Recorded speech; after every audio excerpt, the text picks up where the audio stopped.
1, 2, 3.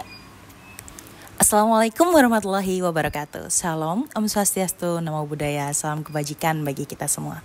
Hari ini kita kedatangan salah satu narasumber, seorang pekerja dari kota Surabaya dengan nama saya,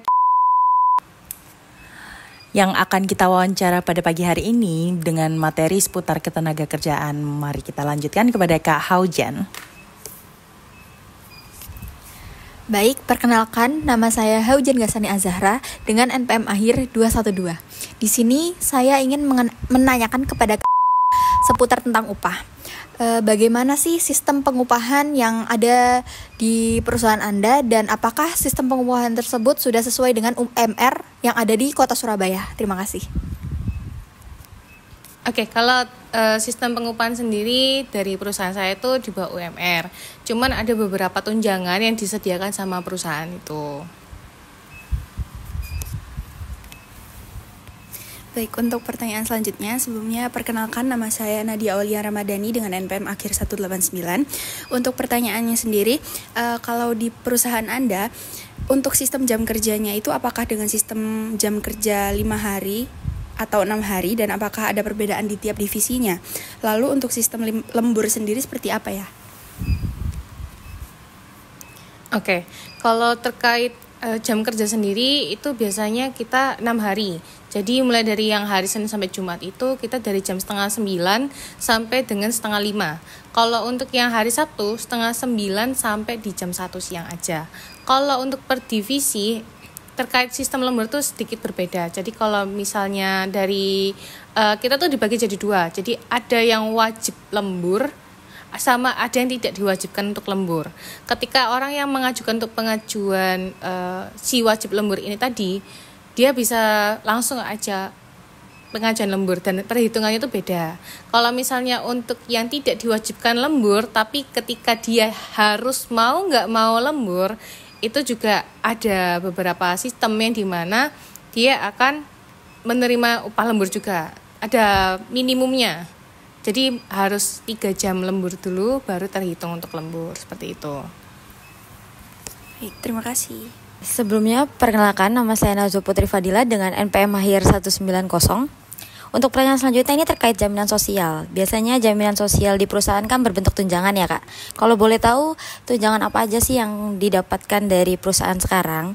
Dan apakah sebelum itu terdapat sosialisasi terkait tunjangan tersebut? Tentang bagaimana proses dari pengklaiman jaminannya?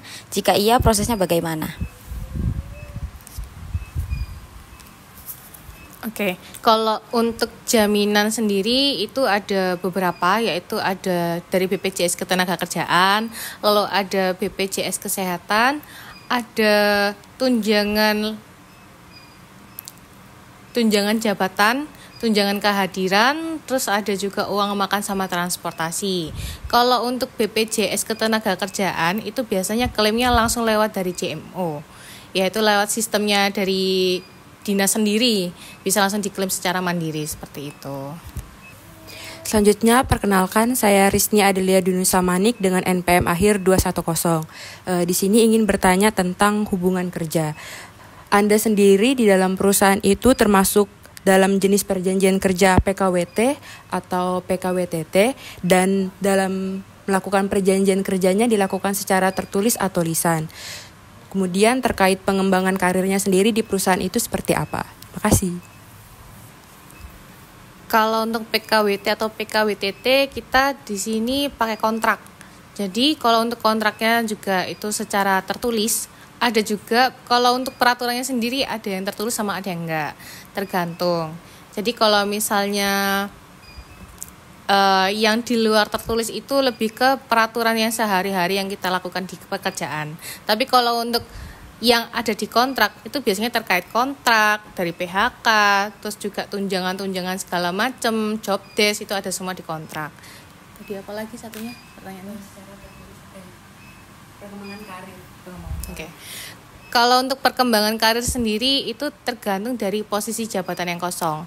Jadi kalau memang misalnya ada posisi jabatan yang kosong, lalu ada seseorang yang memumpuni untuk kerja di sana, itu bakal langsung taruh di sana. Tapi kalau misalnya dari segi skill itu tidak mumpuni, kita bakal ambil dari tempat lain seperti itu.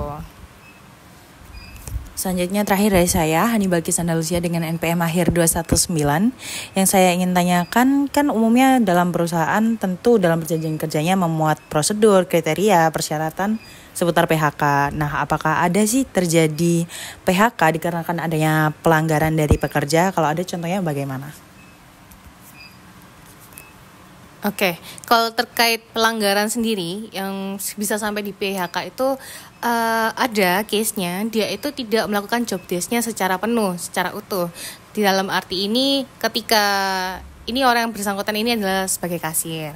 Nah, ketika kasir ini kan job desk-nya harus melayani entah itu dari penghuni kita, dan ketika itu dia tuh tidak mau menerima uang, tidak mau langsung yang melaksanakan tugasnya. Jadi dalam arti ketika kita nih melakukan pembayaran, dari saya tuh nggak mau yang langsung kontak langsung dengan ibu seperti itu, yang dimana dilimpahkan ke rekan kerjanya. Sehingga ada beberapa juga dari atasan saya mempertimbangkan ketika misalnya sikap seperti itu tuh tidak diubah, maka akan diberhentikan.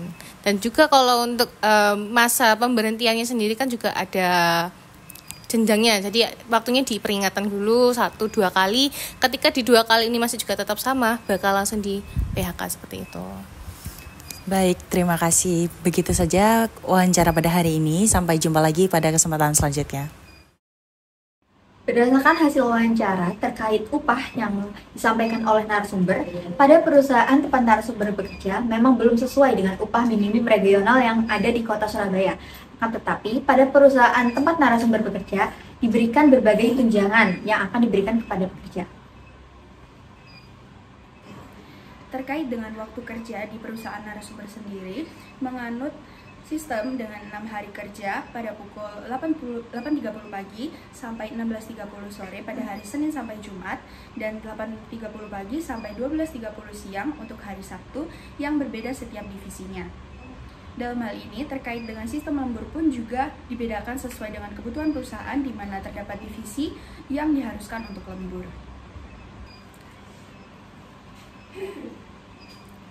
Terkait jaminan sosial yang didapat oleh narasumber kami, itu ada beberapa tunjangan, yaitu tunjangan kehadiran, tunjangan jabatan, uang makan dan transportasi, BPJS Ketenagakerjaan, BPJS Kesehatan, dan pesangon dengan minimal kerja dengan jangka waktu tertentu. Untuk proses klaim BPJS Ketenagakerjaan, itu dapat langsung dilakukan melalui JMO secara mandiri. Terkait hubungan kerja, narasumber menyampaikan bahwa narasumber masuk ke dalam perjanjian kerja waktu tertentu atau PKWT karena berdasarkan kontrak. Dan perjanjiannya ada yang dilakukan secara tertulis dan ada juga yang dilakukan secara lisan. Terkait perkembangan karir, akan dilihat dari posisi jabatan yang kosong. Jika terdapat seseorang yang dianggap mumpuni, maka orang tersebut akan ditaruh di posisi tersebut. Sebagaimana yang disampaikan narasumber, dalam perusahaan narasumber bekerja, PHK sendiri telah dimuatkan dalam perjanjian kerja antara keduanya. Hal ini mencakup prosedur, persyaratan, serta uang pesangon sebagai hak. Lalu adanya PHK terkait pelanggaran juga dijalankan sebagaimana mestinya, yang mana akan dilakukan somasi 1 dan 2 sebelum akhirnya dilakukan PHK.